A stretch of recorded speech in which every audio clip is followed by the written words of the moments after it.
Now, I've asked this question of a number of different groups around the country, and one of them was a really interesting moment where I was with a group of about 15 foundation CEOs in the Austin area, and I asked them that question. And lo and behold, about 5 of them came up with the same person. And that person was the superintendent of public schools, of Austin City Public Schools. And they each had the toughest time trying to get a meeting with this person. One of the foundation CEOs had joked that she was practically stalking the superintendent of public schools, and they weren't successful. And 3 interesting points came out of this session that resulted. Number 1 was they assumed that one of the reasons that the superintendent of public schools wasn't taking their meeting was that she didn't have a good sense of the value the foundations could add. That there was an awareness deficit within this one person about the work that you all do and that the Austin Foundations do. The second realization was they realized that they hadn't come together to reach out to this superintendent. They hadn't done it collectively. And the third was there was a woman who was sitting in the back of the room. She had that very skeptical, she was sort of leaning back and her arms were crossed. And she was not buying the discussion, or at least until halfway through when I asked that question. And she said, it wasn't until this moment when I realized that what you're talking about in terms of communications and outreach isn't self-promotion, but mission critical.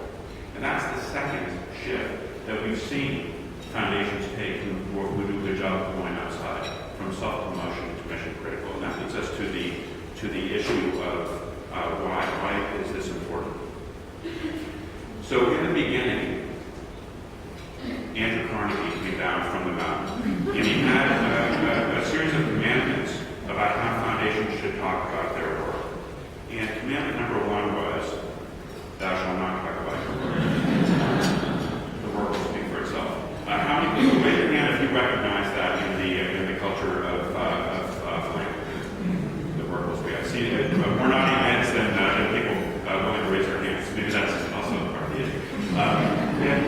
And it is part of this culture, and there's a modesty that is part of this culture, and it was part of this culture in the late 90s when I was communications director at the foundation in San Francisco, the James Irvine Foundation. It's part of this culture now, although less and less so. Now, what is the result when people aren't talking about their work? An awareness deficit. And we found through our research and surveys of engaged Americans that the majority simply don't understand the work that you do. For example, only 50% can give an example of a foundation's impact on their community. Only 11% can give an example of a foundation's impact on an issue they care about. Only 38% can name a foundation on the first try. 38%. Now, they name an organization usually, but it's a nonprofit organization. It's not a foundation. It reminds me of a survey once done of Congress where they asked members of Congress to name a foundation. The Heritage Foundation was named. He also asked, foundations have enough money to fix problems that government can't afford to. In 2006, more than a third said yes.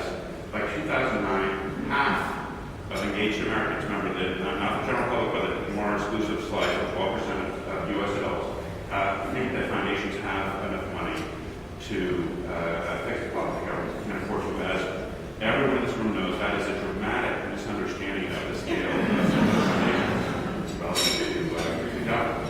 Now, if you take that awareness deficit and you match it with increasing, or at least maintaining level, and in some cases increasing level of scrutiny, regulatory scrutiny, news media scrutiny, legislative scrutiny, I think it's no exaggeration to say that it's basically making some of a perfect political storm here, when low awareness means high scrutiny.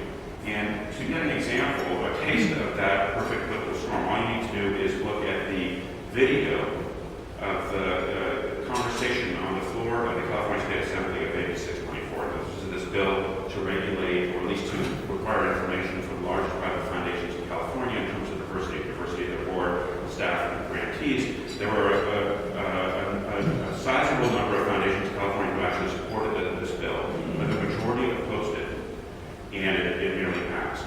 And if you look at that conversation of AB 624, when was the last time you saw a policymaker who said, I really don't understand this issue. I'm going to recuse myself from making any comment about it. You all go ahead and know about this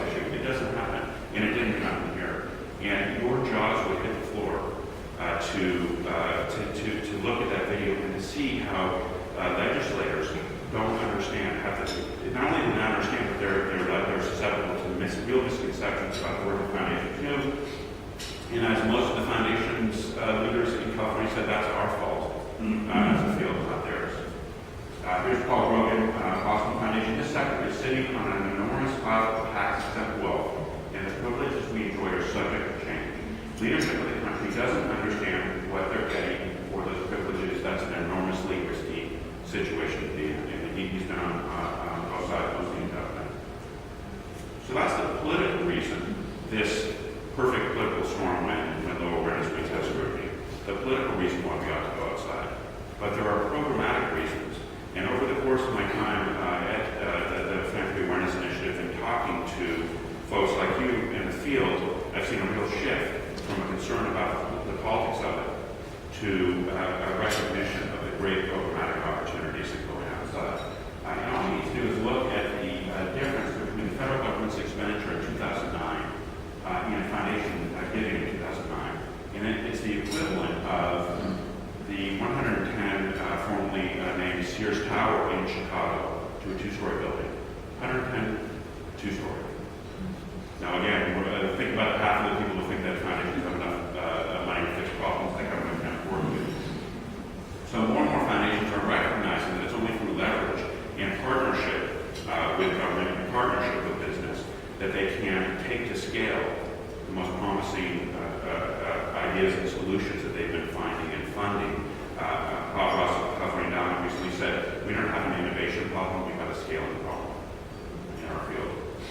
And this is Carol Larson, having founded the Philanthropy Awareness Initiative. Opening new channels of communication with engaged Americans can only help foundations achieve greater impact. It can help us take solutions to scale, bring new leaders and ideas into philanthropy, and increase the flow of dollars to the nonprofit sector. So that's what we're talking about with this increased flow means you have a greater opportunity to bring your ideas, your intellectual capital, your influence, your bringing leaders into government and into the nonprofit sector, to bring more dollars and also get more dollars and have greater partnerships.